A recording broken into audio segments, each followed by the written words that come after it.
Narito na naman tayo para sa isang napaka-sweet at nakakakilig na love story nila Kalingap Edu at Ate Viancy. Sulat mo ay aking makilala at kung ano ako'y tanggap. Para sa pagpapatuloy ng ating love story, ay dumayo na naman ang Kalingap team sa bahay nila Ate Viancy.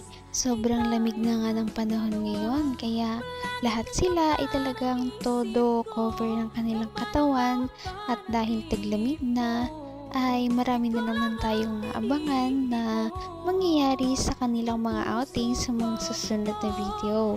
Ngunit ngayon ay binisita muna nila si Ate Viancy dahil marami din silang ibibigay dito sa kanya.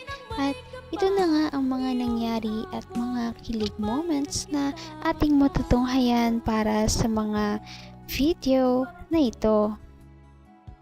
Paniguradong mag-trending na naman ang kanilang love team.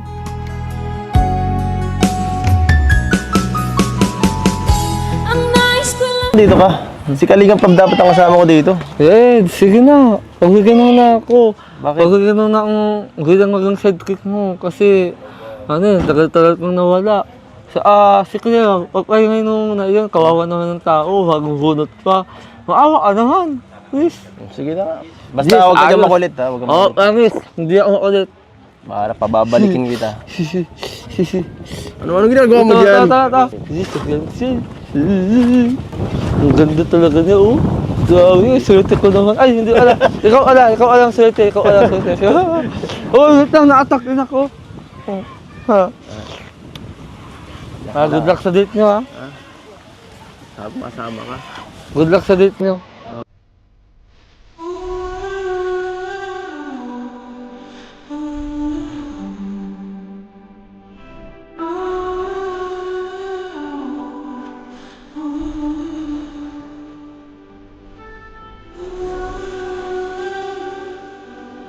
Hello, Ate Viancy. Kamusta ka na? Ayos na kaya. Grabe, ang tagal natin hindi nakita. Grabe, it's a long years akong nawala. Ayos talaga. Ano? Tapos ka na? Kanina pa yan ha. Ay, ala. Sorry, kuya. Kamay mo hawakan mo. Diyan lang. Diyan ka lang. Sige, good luck, ha. Ano? Mukhang puwet ka pa. Ano? Kumusta ang Christmas party? Ayos lang po. Nag-puwet ka na naman yata ng Hindi man po. hanggang gabi eh. Maaga ako nag-uwi. Maga nag-uwi. Ay, saan ka natulog? So pa dito sa bahay. Saan maaga ka umuwi? Maaga nga ako nag-uwi dito sa bahay. Tara, pasok po muna. Sige, papasok. Sinong tao dyan? Sila mga po. Ayan dyan. Tao po. Tao po, papasok po. Grabe talaga ang ganda ni Ate Viancy, kahit na sobrang simple lamang ng kanyang suot, kahit naka-jacket lamang siya at hindi siya naka-makeup, sobrang gandang-ganda pa rin talaga niya. Kaya nabihag niya talaga ang puso ni Kalingap Edu. At ngayon ay masaya na naman sila dahil magkakasama na naman sila. Tao po. Tao po, papasok po. Lasok na Tay. kuya. Hello po tayo, magandang hapon po. Magandang hapon po. Taba. Ay, may naglat, isunin ka na po. Sa mga delikado, baka mahawaan. Shit. Take a seat. Dito naman tayo sa pwesto natin ay.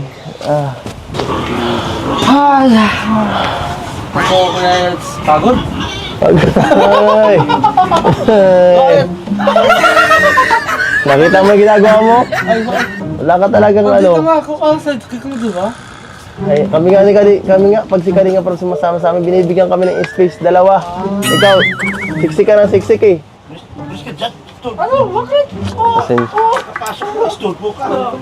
Musta? Okay ka lang? Okay lang. Okay lang ipin mo? Hindi na namamaga. Okay ka na kumain, kain. Nakakain na po. At, siya nga pala. Pwede ka ba lumabas? Pwede naman po, mapaalam lang. Pwede kitang invite mag-date.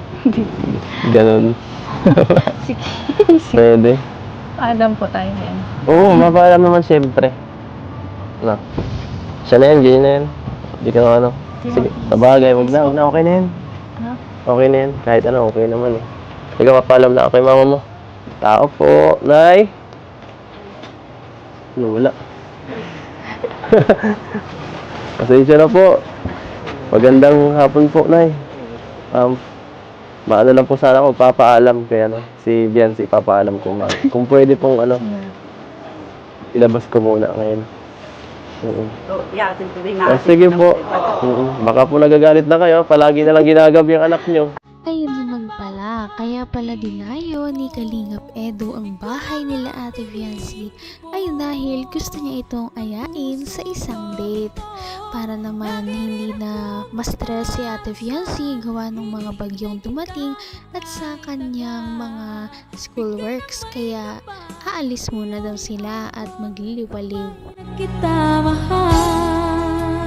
Teka lang, Okay lang. okay lang ipin mo. Mm. Hindi na namamaga. Okay ka na kumain, kain. Nakakain na po. At siya nga pala. Pwede ka ba lumabas? Pwede naman po, mapaalam na. Pwede kitang invite mag-date. Ganon. Sige. Pwede. Paalam po tayo yan. Oo, mapaalam naman siyempre. Ano? Siya na yan, ganyan na yan. Hindi ka na ano. Sige, sabagay, wag na, okay na yan. Ha? Okay na yan, kahit ano, okay naman eh. Sige, mapaalam na ako kay mama mo. Tao po, Nay. Ano, wala.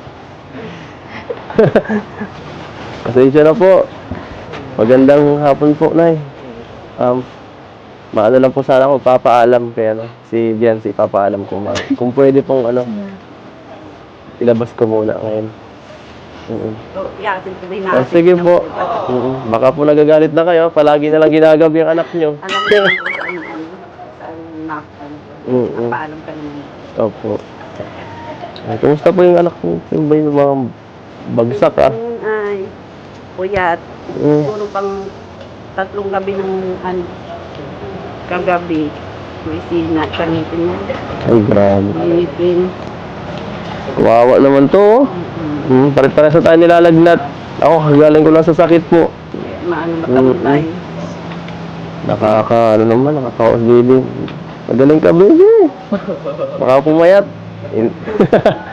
Sige po na yan, salamat po. Ingat kayo. Opo. Ano? Okay na daw. Okay na daw, 1 week ka daw sa labas. 1 week.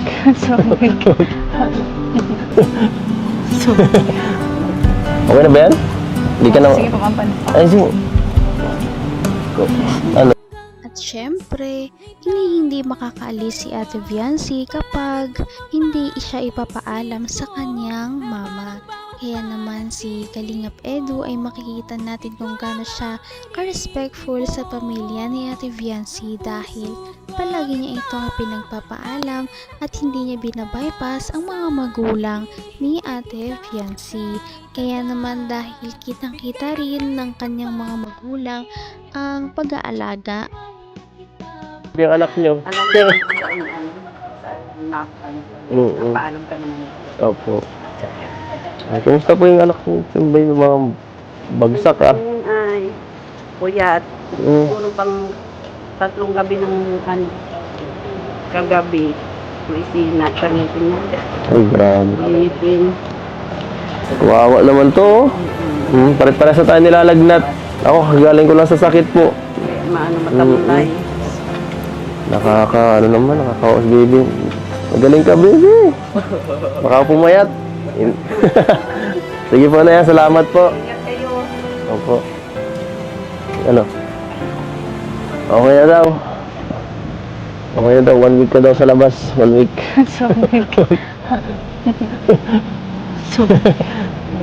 Okay na ba yan? Hindi ka na... Sige po, kampan. Ay, sige. Ano, bahala ka.